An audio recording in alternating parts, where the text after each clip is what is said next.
Yesu kuzwe inanga ya mbere Emiri. Amashi menshi Emiri, amashi menshi.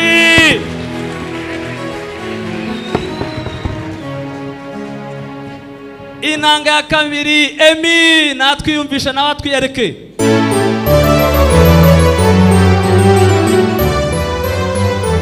Amashi menshi kuri Emi. Inanga ya gatatu Jean Paul, nawe natwumvisha icyo agiye kutubwira. Amashi menshi. Hirya dufite umubateri, ari natwe dukunda cyane. Bateri Remo.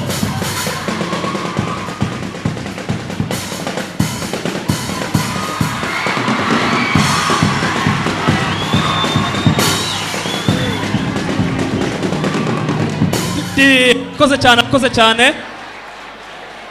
Mureke rero twumve ibyo aduhishiye. Korari umwanya n'uwabo.